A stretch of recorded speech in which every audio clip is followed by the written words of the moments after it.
De hipotireoidismo? Vamos lá, né? Nós temos tanto sucesso no Instituto, nossas equipes multidisciplinares envolvendo endócrinos e especialmente nutricionista, porque dependendo do hipotireoidismo, quem mais trata a tireoide no Instituto é o nutri do que o médico. Vou fazer você entender isso melhor. Vamos pensar que há dois tipos, né? E vou simplificar essa conversa, evidentemente, para você ter um entendimento. Então eu vou, como sempre, não usar aquela linguagem técnica que médico adora se exibir e ninguém entende. Dois tipos de hipotireoidismo. Hipotireoidismo, uma tireoide de baixo funcionamento, funcionando com baixa produção de hormônio tireoidiano. Antes de mais nada, sabe você que está com 10, 15 quilos acima do peso e usa de desculpa o hipotireoidismo? Nunca foi responsável por isso. No máximo, um hipotireoidismo desregulado te engorda 3 quilos e é mais acúmulo de água do que gordura. Tá bom? Outro ponto importante, sabe você que tem hipotireoidismo, mas usa medicação e está controlada? Então agora você não tem mais hipotireoidismo. Não pode nem dizer que tem hipotireoidismo, porque se você está tomando medicação, você é eutireoide, você está com a tireoide controlada.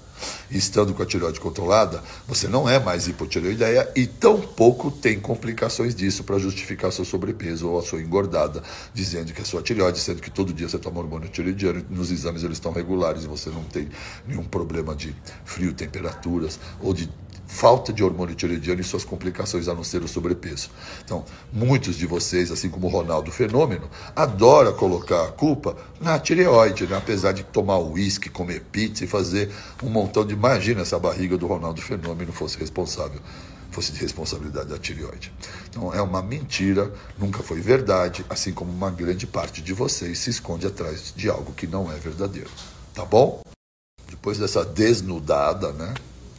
Vamos pensar que tem dois tipos de hipotireoidismo. Um primário, que é aquele que começa na própria tireoide. Ela não é uma complicação de outra coisa que não seja a sua tireoide ter uma lentidão no decorrer da vida de produção de hormônio tireoidiano. Chamamos de hipotireoidismo primário. E é simples a sua reposição. Ajuste-se os níveis de T4 e T3 e você para de sentir os efeitos colaterais como pele ressecada, cabelo quebradiço, unha quebradiça, falta de energia, indisposição, acúmulo, retenção de água. E dependendo do nível, essa disfunção elétrica da tireoide compromete vários outros sistemas, até o neurológico, depressão. Até o perfil de colesterol. Tem muita gente com colesterol ruim tomando estatina, só precisava arrumar a tireoide. Então, a tireoide envolve o sistema inteiro, porque nós encontramos receptores tireoidianos em todo o organismo. Então, tudo que envolve a tireoide não é exclusivamente na tireoide, repercute no seu corpo todo. Mas o hipotireoidismo primário, ele tem a sua queda natural e tendenciosa da sua produção de hormônio, você faz a reposição. O que é de complicado e que faz todo mundo se complicar é o hipotireoidismo de Hashimoto. Então vamos entender, é um hipotireoidismo, é sua tireoide que ficou com uma baixa produção de hormônio por conta de uma inflamação na sua tireoide, uma tireoidite. Você teve uma tireoidite, um ataque tireotóxico de anticorpos produzidos pelo seu organismo por uma reação exagerada e errada do seu sistema imunológico, a gente vai conversar sobre isso, e esses hormônios, esses anticorpos vão atacando a sua tireoide, e lá no frigir dos ovos, depois de um tempo de tanta tireoidite sem ninguém controlar ou fazer nada por isso, a sua tireoide vai sofrer tanto dano tecidual que em algum momento ela também vai desenvolver uma baixa produção de hormônio tireoidiano, não vai mais atender à necessidade da demanda corporal, e aí então você desenvolveu um hipotireoidismo consequente a uma tireoidite. Depois de tanta tireoidite, lesão do tecido tireoidiano, agora a sua tireoide não consegue mais produzir tantos hormônios tireoidianos. Em algum momento, algum médico vai complementar esse hormônio tireoidiano para que você esteja normal nos seus níveis desses hormônios, porque a sua tireoide sozinha agora, depois de tanto sofrer inflamação e ataque, não consegue mais. Nesse segundo caso, é secundário. A tireoide nunca foi o problema nela, ela é um alvo de ataque, ela não acontece primariamente nada na sua tireoide, mas o que acontece sistemicamente no seu organismo por conta dessa doença autoimune, que é a tireoidite de Hashimoto, pode levar a uma consequência que é posteriormente um hipotireoidismo após a tireoidite de Hashimoto. Entendeu melhor agora esse nome Hashimoto ou hipotireoidismo de Hashimoto? Não é simples. Não é a mesma coisa que a primária, só que tem outro nome. Não. Sua tireoide não tem nada, ela funciona bem. Mas de tanto ela sofrer ataque de outros locais, é que ela desenvolveu um hipotireoidismo. A medicina convencional, a endocrinologia em especial, a sociedade, gosta de acreditar que não há nada a fazer. Então, o que a maior parte dos seus médicos sempre fez? Nada. Ela olhou os anticorpos, viu que você estava desenvolvendo um hipotireoidismo ou perto disso e disse para você, não há nada a fazer. Quando a sua tireoide tiver baixa produção, nós começamos a atuar de forma médica e complementar o hormônio tireoidiano. É aí que eles falham brutalmente. Esse conceito está falho, porque há como atuar sobre isso e muitas vezes, quiçá, salvar a sua tireoide de um hipotireoidismo se revertermos a tireoidite a tempo. Tá entendendo? Então, se conseguirmos entender o mecanismo que faz a promoção dos anticorpos que atacam a tireoide, causa essa inflamação e que lá na frente pode gerar um hipotireoidismo, se for entendermos as causas, que a medicina funcional, diferente da medicina convencional, que só aguarda o adoecimento para atuar, nós vamos buscar as causas. E entendendo as causas da tireoidite, podemos imediatamente, quando vemos sinais como exames de antiperoxidase, o TRAB e o anti-TPO alterados, nós conseguimos e queremos atuar sobre esses marcadores, diminuindo, resetando, zerando eles, para que o mais rapidamente possível aliviemos e removamos essa tireoidite para que possamos evitar um possível hipotireoidismo de Hashimoto e não ficar aguardando sua tireoide sofrer esse ataque de forma passiva, de braço cruzado, até que ela tenha uma falência e eu tenha que atuar com uma reposição hormonal. Já salvamos centenas de pacientes que apareceram lá sem hipotireoidismo, mas com tireoidite, revertendo a tireoidite, eles não tiveram hipotireoidismo e jamais terão. Então, a tireoidite de Hashimoto é uma doença autoimune. E como é conhecido pela medicina convencional, toda doença autoimune não tem causa. Então, se não tem causa, não tem tratamento. Então, a gente só fica remediando.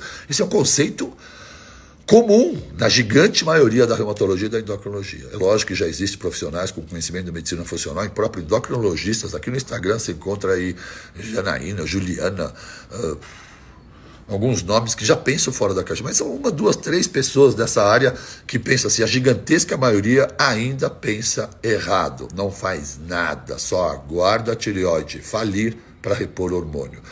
E ainda fica assistindo, né, de forma expectante e passiva. Eu acho isso quase criminoso. Esse é o meu conceito a respeito, porque... Bom, tendo entendimento que é uma doença autoimune, então adivinha onde começa tudo isso? Sempre, sempre, sempre, na sua gigante maioria, no seu intestino. Então, reações que possam promover situações que possam promover uma reação exacerbada do seu sistema imunológico, um estresse violento, presença de radioatividade eletromagnética, presença de metais pesados no seu organismo, presença de parasitas e verminoses, né? Essas são uma gigantesca parte de razões externas dentro do corpo que promovem inflamações e reações imunológicas, até a síndrome de Ásia, que é aquela que algumas mulheres desenvolvem quando fazem muito implante de PMMA, de muitas próteses. Elas desenvolvem reações pela presença dos corpos estranhos, porque tudo isso que eu acabei de dizer são corpos estranhos presentes no seu organismo. A prótese, o PMMA, do preenchimento, as parasitas, a radioatividade eletromagnética, os metais pesados absorvidos pelas vacinas ou pela atmosfera. Então, quais são as nossas relações de contato com toxicidades ambientais? Pela pele, pela vacina, pelo o que você respira, o que você passa no couro cabeludo, mas basicamente o que mais fazemos e colocamos de fora para dentro do organismo é pela boca. Então o que mais acontece é entrar substâncias externas ao corpo pela pele, pelo creme, pela inalação, pelo shampoo, mas é a comida. E comida não seria problema se não fosse a sua grande maioria, todo mundo comendo produtos industrializados, que carregados de açúcares, carregados de glúten, que é uma proteína molecular grande que causa uma inflamação a nível de intestino, de caseína e tantas outras, podem, em muitos indivíduos com predisposição a desenvolver doença autoimune, porque isso não acontece com todo mundo.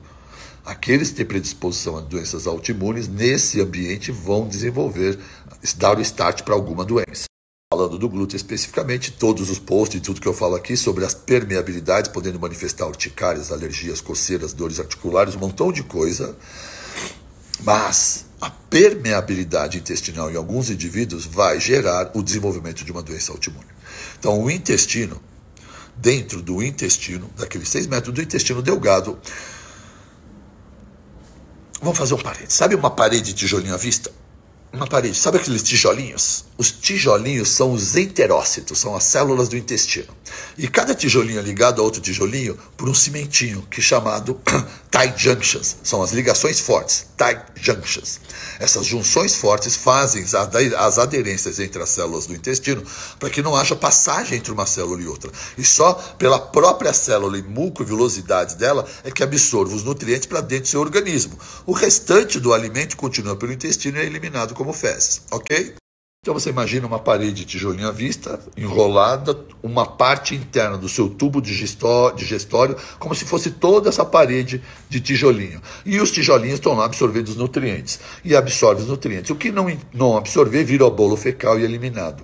Entretanto, naqueles com predisposição à doença autoimune, quando presente especialmente glúten e tantas outras, geram nesse intestino permeabilidade intestinal.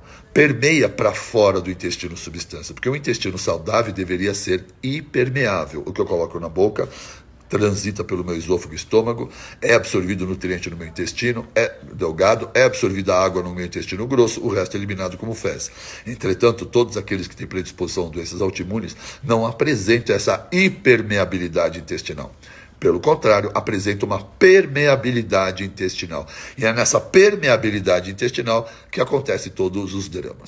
No momento que o seu intestino distende, estufa, várias distensões, o diâmetro dessa alça intestinal aumenta muito. Aquele intestino que estava lá redondinho, fininho, desinflamado, distende, infla, sua barriga infla quando você se alimenta mal ou se contamina com alguns produtos que para você é veneno.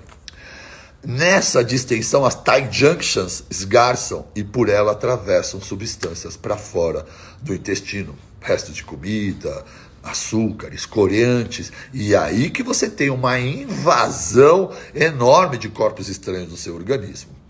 Adivinha onde o sistema imunológico, a maior parte do seu tecido está? Ao redor do intestino, ao redor de onde estaria? Atrás da orelha, atrás do cotovelo? Onde é que está a porta de entrada com o ambiente externo? O nosso sistema respiratório e o nosso sistema digestório. O tecido imunológico na infância fica na sua maior parte ao redor do sistema respiratório, na vida adulta mais próximo do sistema digestório. Está fazendo sentido agora? Agora você imagina um intestino permeável, liberando um monte de corante, açúcar e restos de comida, e o seu sistema imunológico enlouquecido, provocado, exacerba a inflamação, provoca reações imunológicas descoordenadas, desordenadas, e promove anticorpos, em especial no Hashimoto, contra o glúten, que desenvolve rapidamente um anticorpo faz a leitura do glúten, faz a sequência de aminoácidos, um anticorpo às pressas é desenvolvido para atacar aquela substância estranha, e acredite, as proteínas do tecido tireoidiano têm um desenho molecular muito semelhante do glúten. E esses anticorpos, toda vez que você come, distende, inflama e aumenta esses anticorpos, adivinha quem ele ataca aleatoriamente, de forma enganosa? A sua própria tireoide. Então, a sua alimentação, o seu comportamento errado, suas distensões abdominais, seu mimimi, ou a sua ingenuidade, ou a sua ignorância, faz com que você, sem saber, esteja ativando a sua reação imunológica. Quando identificamos isso no começo, por isso que eu falo que o nutricionista trata, quando identificamos isso no começo, removemos os alimentos, identificamos tudo isso, normalizamos, limpamos essa alimentação, restauramos essa mucosa intestinal, fechamos essa permeabilidade e, dependendo da fase que fizermos isso, conseguimos evitar um hipotireoidismo que estava para se desenvolver se os anticorpos entrarem em remissão. Ou podemos agora, diferente do que muitos de vocês hoje começaram com 25, estão com 50, estão há anos em acompanhamento médico, simplesmente só esperando para ficar aumentando as suas doses de hormônio tireoidiano. Enquanto se formos na causa, mesmo você que já tem um hipotireoidismo de Hashimoto em evolução, conseguimos, entrando em remissão dos anticorpos, interromper esse processo e aquela dose de hormônio tireoidiano que você está tomando não vai mais ficar aumentando e você vai entrar numa estabilidade do seu hipotireoidismo. Está compreendendo? E esse é o ponto. Esse é o maior drama, porque quando você não entende as causas e não trata as causas, mesmo dando hormônio tiroidiano toda vez que a tireoide vai diminuindo a sua produção, entrando em falência cada vez maior, você aumentando o hormônio sem tratar as causas, a permeabilidade intestinal que continua, mesmo você repondo o hormônio tiroidiano, você vai continuar desenvolvendo, piorando esse hipotireoidismo, mas pior do que isso é que você está permitindo a chance de desenvolver outras doenças autoimunes. Quantos de vocês que têm tireoidite Hashimoto já não tem artrite reumatoide, já não tem um lúpus, já não tem uma esclerose, já não tem algum outro problema de doença autoimune associado? Por quê? Porque ninguém tratou a permeabilidade em ação aberta, vai começar a causar tantas reações imunológicas e inflamatórias no seu organismo, que a chance de você desenvolver outras doenças autoimunes é enorme, enquanto você não cessar a sua permeabilidade intestinal. Como cessar essa permeabilidade intestinal? Lá no Instituto nós temos vários protocolos que usamos só fitoterapia. Mas o que há de mais importante, quando eu sempre explico para o meu paciente, não adianta nada eu te dar todos esses produtos para desinflamar a sua tireoide, que nós desenvolvemos individualmente, manipulados para cada paciente, se você não tira o maior efeito causador, que é o alimento. Então, se você ainda quer fazer quer tratar a inflamação dessa mucosa intestinal, da permeabilidade, usando todos os protocolos, mas não remove o glúten, por exemplo, não vai adiantar nada. Então, o que há de mais importante é, primeiro, identificar, perceber qual é, aceitar e renunciar a esse alimento. Porque é só na renúncia dele é que podemos atuar para recompor a permeabilidade ou a hipermeabilidade intestinal. É assim que se trata, é assim que entra em remissão, é assim que você para de ficar correndo atrás do rabo. Quem tem hipotireoidismo de Hashimoto sabe o que eu estou dizendo. Tratar esse intestino com bom ômega, com boa glutamina é fundamental. Usar tinturas específicas para poder melhorar sua mucosa intestinal e dar uma remissão e uma distância grande da identificação desses. Por isso que a gente também usa biorressonância, biofeedback para identificar parasitas, verminoses,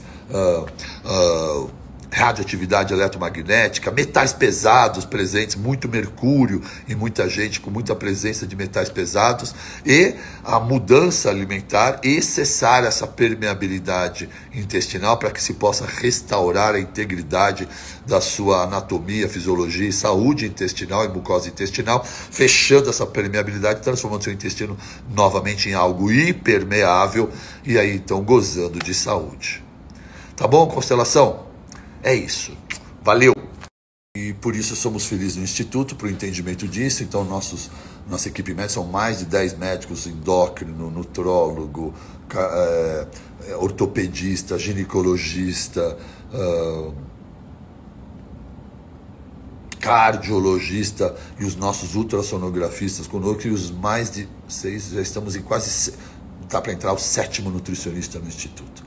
Então, esse é o corpo clínico de nutricionistas e médicos que atua de forma multidisciplinar para poder, de forma holística, identificar e atuar promovendo sua saúde, atuando sobre as doenças, muito mais promovendo saúde do que especificamente tratando a doença como ator principal. O ator principal na sua vida é você, é a sua saúde o protagonista, a doença é um oportunista do seu vacilo, do seu descuido. Esteja atento, cuide de você, cuide da sua saúde. Valeu.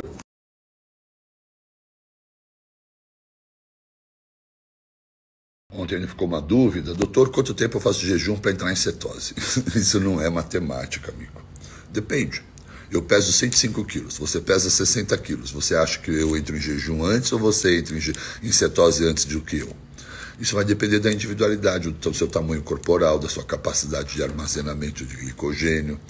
Normalmente, os indivíduos maiores reservam mais glicogênio e demoram a entrar em cetose. Indivíduos mais magros, com menor continente corpóreo, menor quantidade de massa corporal, volume corporal, entram em cetose mais facilmente. Depende do que comeu previamente. Se você vem se carregando de glicogênio, vai levar mais tempo. Se você já vem no very low carb, em pouco jejum ou pouco tempo você já entra em cetose. Isso é individual, por isso que medicina precisa de um profissional de saúde, senão um computador seria o melhor médico do mundo.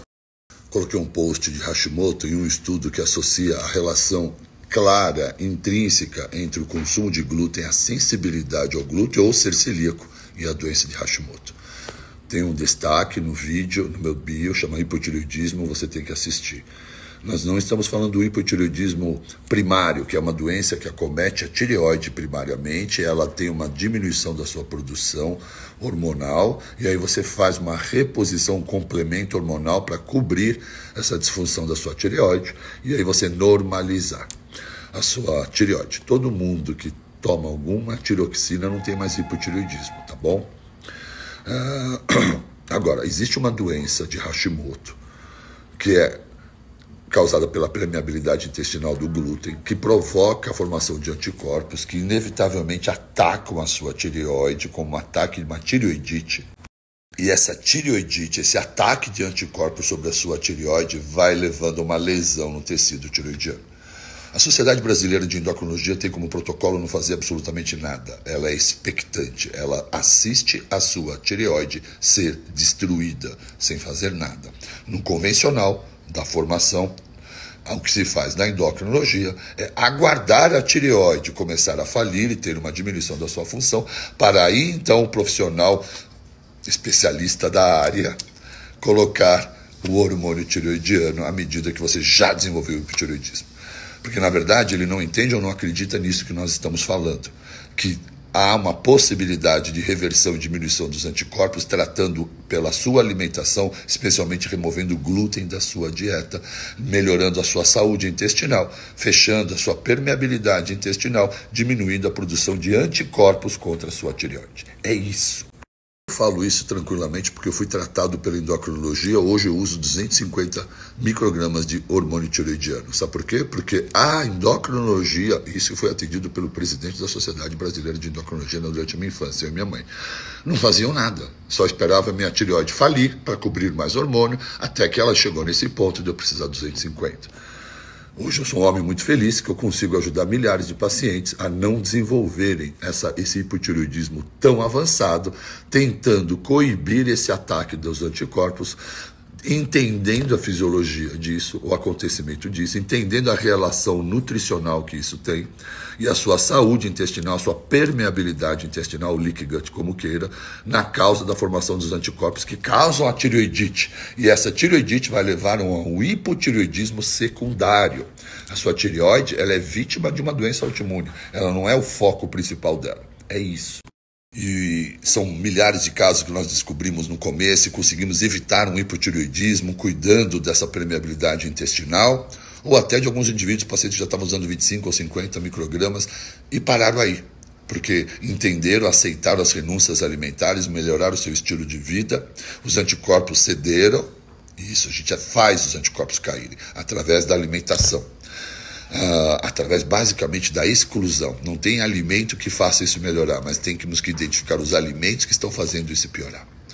E aí, então, essa é a relação nutricional, intestino, tireoide, que poucos profissionais entendem. Por isso que eu digo que muito nutricionista funcional, não é esse nutricionistinha aí da margarina, não, do doce de leite, cai fora disso aí. Ele quer seu like, né? Ele faz todo tipo de TikTok para ganhar o seu like. Ele diz que você pode comer doce de leite para ser amado. Uma geração Nutella que precisa ser amada intensamente. Você não pula a janela.